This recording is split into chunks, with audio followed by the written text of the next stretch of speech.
सारा सा वाक़या यहां याद आता है। बड़ी तादाद में खवातीन भी है, आप भी हैं। दौलत के नशे में किसी पे जुल्म करना, अल्लाह को भूल जाना, अंजाम क्या है। एक मर्तबा का वाक़या है, एक शख्स बड़ा मालदार था, अल्लाह ने बड़ी दौलत दी थी। ईद का दिन था। ईद के दिन अपनी बीवी के साथ खाने की तैयारी हो रही थी।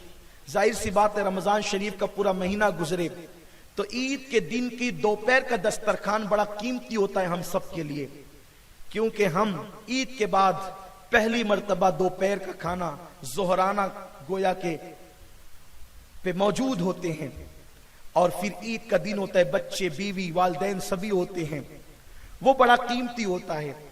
यकीनन उस वक्त अगर किसी का फोन आ जाए तो भी नागवार गुजरता है इंसान को, लेकिन जो अल्लाह को याद रखते हैं और अपनी औकात याद रखते हैं, दो चीजें, वो शख्स दुनियादार नहीं है जो अपनी औकात याद रखे और जो अल्लाह की शान याद रखे, वो दुनियादार नहीं है, कितना भी मालदार हो जाए। और उसको कभी जवाल भी नहीं है, उसको कभी जवाल भी नहीं है। बड़े बुजुर्ग कहते हैं, इस शान से रहो कि मामला हमेशा निभता रहे, न बड़ी बातें करो, न तकब्बुर करो, न अल्लाह को भूलो, न अल्लाह से रिश्ता कमजोर करो। वरना हमने ऐसे लोगों को भी देखा है, जब तक गरीब थे तो मजारों के चक्कर काटते थे, मालदार हो गए तो कहते यार वो मजार वाले क्या देते हैं, वो तो मिट्टी के ढेर है। फिर मजार वाले औकात याद दिला देते हैं, फिर पड़ती है तो चुपके से भागते हैं फिर, और ऐसे कि फिर वहां जाकर चोरी चोरी चुपके चुपके हाजिरियां देते हैं ताकि लोग देख ना सके कि आप भी आए हैं। हमने खुद ऐसे लोगों को देखा है मजारात पर अल्लाह वालों की बारगाह में, लेकिन फिर उनको जानबूझ करके शर्मिंदा ना किया, इसलिए कि जो खुद शर्मिंदा हो फिर उसको शर्मिंदा करने से फायदा क्या है। लेकिन इंसान को इस तरह की बातें नहीं करना चाहिए, क्योंकि अल्लाह पाक फरमाता है, जो मेरे वली से अदावत रखे मैं उसके साथ ऐलान जंग करता हूं, और जब कुदरत किसी के साथ ऐलान जंग करे तो उसे बख्शा नहीं जाता, फिर वो तबाह हो जाता है। कभी इंसान को ऐसा नहीं करना चाहिए। ईद का दिन है, दस्तरखान लग रहा है, अभी पहला लुकमा मुंह में जाने वाला था कि बाहर से किसी ने सदा लगाई, है कोई अल्लाह के नाम पे मुझे खिलाने वाला ईद के दिन। बजाय इसके कि नरमी होती, बजाय इसके कि देने का शौक पैदा होता, इसने ऑल फॉल बकना शुरू किया, उठ पटांग बातें शुरू की और कहा कि चले आते हैं। कभी भी उठे छूटे, देखते तक नहीं कि ईद का दिन है क्या है, और उठ करके चले आते हैं। कभी आपका भी मामला मुमकिन है, अगर मालदार हो तो हो सकता है ऐसा होता होगा। अगर गरीब बहन आ गई, गरीब भाई आ गया मांगने के लिए, तो हम कहते हैं कि जब देखो जब ये चले आते, अल्लाह ने दिया है तो दो, इसलिए कि ये यकीन रखो देने से कम नहीं होता, देने वाला कभी परेशान नहीं होता, देने वाला कभी तंग दस्त नहीं होता। अल्लाह का वादा है, मेरी राह में एक दोगे मैं तुम्हें 70 दूंगा, 700 दूंगा, तुमको बेहिसाब दूंगा। और मालदार बनने का तरीका आज आपको बता देता हूं, अपनी तरफ से नहीं, किसी बाबा की तरफ से नहीं, किसी आमिल की तरफ से नहीं, बल्कि किसी वली की तरफ से भी नहीं, जो नबी कासिम नेमत है उनकी तरफ से। हुजूर अलैहिस्सलाम फरमाते हैं, जो अपने माँ बाप पर, अपने भाइयों पे, अपनी बहनों पे, अपने रिश्तेदारों पे खर्चा करेगा, अल्लाह ताला उसको कभी तंग दस्त नहीं करेगा, अल्लाह उसको माला माल करेगा और उसकी उम्र में भी अल्लाह बरकतें अता फरमाएगा। इसलिए गरीबों का, पड़ोसियों का, मुफलिसों का ख्याल किया करो। देने वाला हाथ हमेशा देता ही रहता है। तो मांगने वाला आया, इसने कहा जब देखो जब चले आते हैं। नौकरों की ताकत थी, उसने नौकरों से कहा इस बदबख्त को धक्के मार के निकाल दो, ताकि आइंदा ये मेरे दरवाजे पर मांगने की जुर्रत न करे। फिर क्या था, जब मालदार कोई हुक्म दे तो लोग दौड़ पड़ते हैं, दौड़ जाते हैं लोग मारने के लिए, पीटने के लिए, कत्ल करने के लिए। नहीं होता ऐसा, खुद हमारे शहर में भी देखें, जो सियासी हजरात हैं इलेक्शन के मौके पे लोगों को पैसा देते हैं, और लोग इतनी उनसे फिर मोहब्बत करने लगते हैं कि उनकी मोहब्बत में दोस्तों से झगड़ा हो जाता है, पूरा पूरा ग्रुप लड़ने लगता है, पूरा पूरा मोहल्ला लड़ने लगता है। और आपने इलेक्शन के अय्याम में जिनसे लड़ा, जिनके लिए जेल गए, जिनके साथ सर फुटअव्वल की, जिनकी मोहब्बतों में, फिर इलेक्शन खत्म होने के बाद आप उनको देखते हैं कि वो सब एक कुर्सी पे बैठे हुए। आप लड़ लिए, वो फिक्स एक कुर्सी पे बैठ गए। मैं अपनी कौम को कहता हूं, इलेक्शन इलेक्शन की तरह लड़ा करो, जंग की तरह मत लड़ा करो। जंग और लड़ी जाती है, इलेक्शन और लड़ा जाता है। एक चचा का बेटा दूसरे चचा के बेटे से लड़ गया, इलेक्शन की लड़ाइयां मौत का जरिया बन गई। मैं भी शहादा गया था, पूरी तकरीर मैंने इस उन्वान पे की, सिर्फ इलेक्शन की बुनियाद पर एक मुस्लिम नौजवान को कत्ल कर दिया गया। और वो गोया के एक उठती हुई मुसलमानों की क़यादत थी। वो जब मैं रमजान शरीफ से पहले गया था, वो मेरे पास मिलने आया था। इलेक्शन में वो सब जीत करके आए थे, तो मेरी तो आदत है, वो मेरे पास आए तो मैंने कहा खबरदार, कौम ने तुम्हें चुन करके दिया है कौम की खिदमत करना। और बहुत सी नसीहतें की, क्योंकि हम फकीर लोग हैं, हम तो सिर्फ नसीहत ही कर सकते हैं। मैंने कहा कौम की खिदमत करना, और उसको बहुत नसीहतें की थी। और इत्तेफाक से कत्ल करने वालों से भी हमारे ताल्लुकात हैं, और जो कत्ल हुआ उससे भी ताल्लुकात है। दोनों पार्टियों के साथ बातें हुई थी, एक को काम के लिए कहा था, दूसरे को सब्र के लिए कहा था, लेकिन शैतान ने वरगलाया, शिकस्त का गम भुला न सके। और रमजान शरीफ में मारने वाला भी रोजे की हालत में था, मरने वाला भी रोजे की हालत में था। और अभी शादी को मेरे ख्याल से 3 महीने से ज्यादा भी नहीं हुए थे, और उसका घर लुट गया। और जिनके लिए लड़ा है वो आपस में मिले हुए। तो मेरी कौम के जवानों, ऐसा मत करो। ये सब दुनिया के खेल है, दुनिया के गोरख धंधे हैं। अल्लाह ने हमें मोहब्बत के लिए पैदा किया है। किसी से 500 1000 लेकर एक दूसरे के दुश्मन मत बन जाओ। और मैं पूरे हिंदुस्तान के लीडरों से अर्ज करता हूं, आप हमारे दुश्मन नहीं हैं, हम आपको हक बात कहते हैं। इलेक्शन लड़ो, लड़ाओ इलेक्शन की तरह, लोगों की जानों पे हमले मत करवाओ, लोगों को मोहल्ले में एक दूसरे का दुश्मन मत बनाओ, वरना मुसलमान मुसलमान का दुश्मन बनेगा तो अंजाम क्या होगा। इसलिए आप खास ख्याल रखें। मुमकिन है ये मेरी बातें किसी को बुरी भी लगेगी, मैं जानता हूं, इसलिए कि हक कड़वा होता है, लेकिन मुझे तुमसे प्यार है। हकीकत हाल का जायजा लो तो मालदारों के हुक्म पर तो लोग अमल करते हैं, अहले इक्तिदार के हुक्म पर लोग अमल करते हैं। उसने यही किया, धक्के मार के निकालो इस बदबख्त को, ताकि कभी ये मेरे दरवाजे पे आने की हिम्मत न करे। लोगों ने उसको धक्के मार के बाहर किया। और मैं अपने जवानों से भी कहता हूं, किसी के हुक्म पर किसी पे हाथ उठाने से पहले सोचो, कहीं इसकी बद्दुआ तुम्हें खा तो नहीं जाएगी, कहीं इसका सब्र तुम्हें हलाक तो नहीं कर जाएगा। और सुनो, अगर तुमने किसी पर, जो बंदा बेगुनाह है, जो बेकसूर है, तुमने उस पे जुल्म किया है, आज नहीं तो कल उसकी आहें, उसकी आह तुम्हें तबाह व बर्बाद करके रखेगी। क्योंकि अल्लाह के रसूल फरमाते हैं, मजलूम की आह कभी रद्द नहीं होती। इसलिए दौलत के नशे में किसी को मजलूम मत करना, अगर हो सके तो मजलूम की मदद करना, जालिम की मदद नहीं करना। कोई कितना बड़ा दौलतमंद हो, और उसके लिए चाहे आप पर कितनी मुसीबत आए, उसके लिए तैयार रहना, क्योंकि जब तक तुम मजलूम की मदद करते रहोगे, अल्लाह तुम्हारी मदद करेगा। उस शख्स ने दौलत के नशे में कहा, मारो इसको और हटा दो यहां से।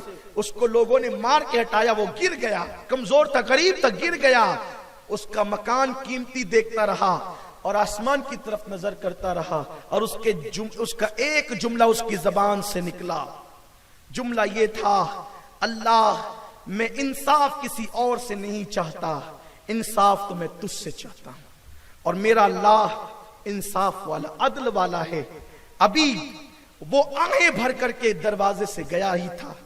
ये भी मेरी बात जिंदगी भर हो सके तो दिल पे लिख लेना, जिंदगी में कभी किसी की बद्दुआ मत लेना, हत्ता के कभी किसी कुत्ते की भी बद्दुआ मत लेना, हत्ता के कभी किसी जानवर की भी बद्दुआ मत लेना।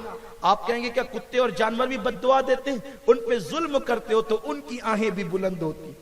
हर जी रूह जब तड़पता है तो अल्लाह की रहमतें बेकरार हो जाती है, खुदा की रहमतें बेचैन हो जाती है।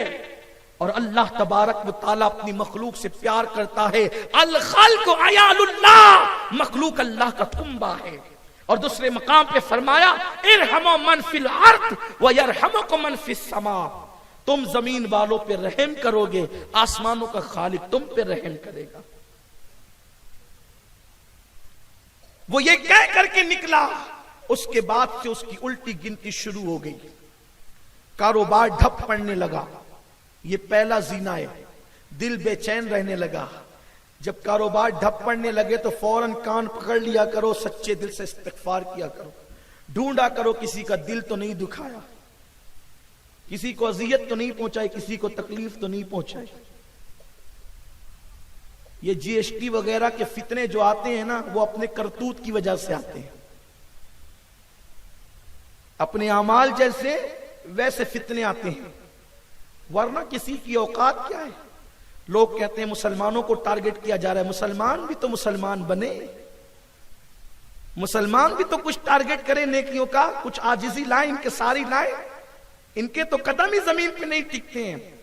स्मार्टफोन के हाथ में आ गया है, कितने मुसलमान ऐसे जिनके उनके हाथ में स्मार्ट मोबाइल है और वो कुरान भर के रोजाना कुरान सुनते हैं, उलमाए हक की तकरीरें सुनते हैं। कितने वो लोग हैं, उनको आप गिनेंगे तो वो चंद फीसद होंगे। अक्सरियत का हाल तो अल्लाह ही अल्लाह, अल्लाह खैर फरमाए।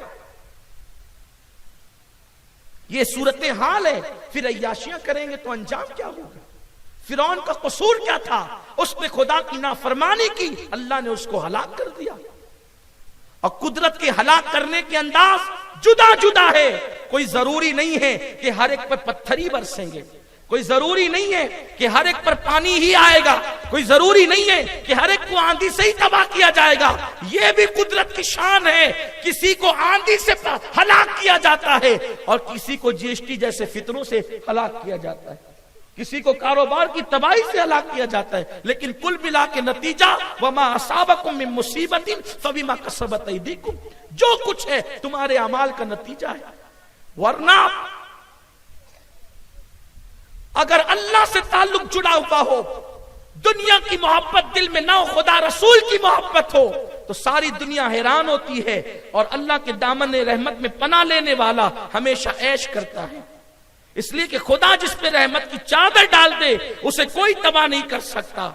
वो शख्स जिसका तस्करा हो रहा है, उस बदबख्त ने जब उस फकीर को मार के भगा दिया और वो आए बढ़ते हुए गया तो उल्टी गिनती शुरू हुई। अभी साल भी नहीं गुजरा था, चंद ही महीने के अंदर नौकर चाकर सब भाग गए। ये दौलत गुड़ की तरह होती है मेरे अजीज, जहां गुड़ होता है वहां मक्खियां होती है।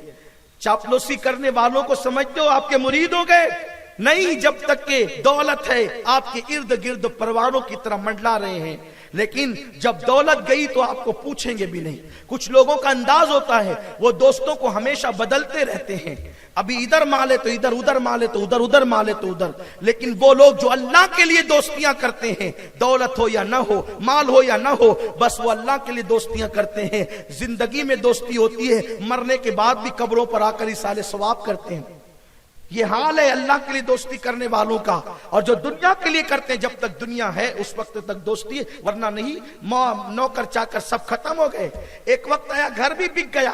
जब घर बिका, खाने के लिए परेशानी हुई, तो शरीयत मुतहरा के कानून के मुताबिक उस लड़की के घर वालों ने कहा, भाई आप नानो नफका नहीं देते। नानो नफका का मतलब खाना पीना नहीं दे सकते, सुकना नहीं देते। ये तो वाजिबात में से है ना शोहर के लिए। नानो नफका कहते हैं खाने को, सुकना कहते हैं मकान को। आप ना मकान दे सकते हैं ना खाना दे सकते हैं। मेरी बेटी को परेशान मत करो खुदा के लिए। अगर आप भीख मांग रहे हैं तो मेरी बेटी आपके साथ भीख नहीं मांगेगी। एक काम करें, आप उसको तलाक दे दें। तलाक हो गया बीवी का, खूबसूरत बीवी छूट गई। अब ये भीख मांगने लगा, दर दर पे भीख मांगने लगा। इद्दत गुजरने के बाद उस लड़की का किसी से निकाह हुआ। निकाह के बाद फिर रमजान शरीफ की बहारें आई। माह रमजान का मुकद्दस महीना आया। दिल के कानों से सुनना सुन्नियों, रमजानुल मुबारक का मुकद्दस अजीम तरीन महीना आया। और जब वो मुबारक महीना आया तो फिर ईद का दिन भी आया। ईद के दिन वही औरत जो पिछले साल किसी के साथ थी, इस साल दस्तरखान लगा रही है। पहला लुकमा मुंह के करीब है, किसी ने सदा लगाई, है कोई जो फकीर को अल्लाह के नाम पे खिलाए। जो अब दूसरा शौहर था, उसने कहा बेगम लुकमा बाद में मुंह में जाएगा, ले जाओ पहले उस फकीर को खाना पेश कर दो, पहले उस फकीर को दे दो। इसने खाना उठाया और अपने हाथ से देने के लिए चली, जैसे ही दरवाजे पे पहुंची चीख मारी, हाथ से खाना गिरा, बेहोश होकर जमीन पे वो फकीर चला गया। होश में आई तो शौहर सानी ने कहा, उसके शौहर ने कहा जो अभी जिसके निकाह में वो थी, उस फकीर के चेहरे में आखिर क्या ऐसा जादू था, क्या ऐसा कमाल था, क्या ऐसी चीज थी जिसकी वजह से तुम बेहोश हो गई। उसने कहा खुदा की कसम, ये जो शख्स मांगने के लिए आया था ये मेरा पहला शौहर था। पिछले साल इसी ईद के दिन इसी के साथ मैं इसी मकान के अंदर खूबसूरत मकान में खाना खा रही थी, और फिर उसने पूरी दास्तान बताई। एक फकीर आया, उसको धक्के दे के भगा दिया, उसकी उल्टी उल्टी गिनती शुरू हो गई, और आज इसके दिन ये है कि ये भीख मांग रहा है। तो उस शख्स की आंखों में आंसू था। उसने कहा बेगम वो जो पिछले साल ईद के दिन भीख मांग रहा था वो कोई और नहीं था, वो मैं ही था। अल्लाह ने उसके बाद मुझे खूब उरूज और तरक्की अता फरमाई। तो मेरे आका अलैहिस्सलाम के प्यारे दीवानों, ये इबरत की जा है। बड़े बड़े बादशाह भीख मांगने लगे, फकीर बन गए। इसलिए दुनिया की मोहब्बत दिल से निकालो। अल्लाह खूबसूरत मकान दे तो झोपड़े वाले को हकीर न समझना, अल्लाह खूबसूरत बाइक दे तो साइकिल पे चलने वाले को हकीर मत समझना। यही दुनिया की मोहब्बत है और यही इंसान को तबाह कर देती है। बल्कि अल्लाह जितना नवाजे, जब भी किसी अपने से छोटे से मिलो, गरीब से मिलो, फकीर से मिलो, मोहब्बत से मिलो, प्यार से मिलो, ताकि उसका दिल ना दुखे। और अगर रिश्तेदारों में गरीब हो तो कभी उनको फरामोश ना करो। और सुनो, दुनिया की मोहब्बत यह भी है कि इंसान दुनिया की मोहब्बत में हराम कमाने लगे, दुनिया की मोहब्बत में इंसान जो है वो सूद लेने लगे, दुनिया की मोहब्बत में इंसान रिश्वत लेने लगे। कुछ लोग अपना एम बनाते, मकसद बनाते अपना कि हमें मालदार बनना है, फिर चाहे जैसे बनना है, हराम खाना पड़े तो खा ले, रिश्वत लेना पड़े तो ले ले, जो करना पड़े करे, लेकिन फिर हमें मालदार बनना है। बस याद रखना, अल्लाह तबारक व तआला ने जितनी दौलत लिख दी है उतनी दौलत आपको जरूर मिलेगी मेरे आका अलैहिस्सलाम के प्यारे दीवानों। लेकिन याद रखिएगा, दौलत जरूर मिलेगी, उसको हराम से हासिल नहीं करना, हलाल से हासिल करना। और दौलत की मोहब्बत में इतना डूब मत जाना।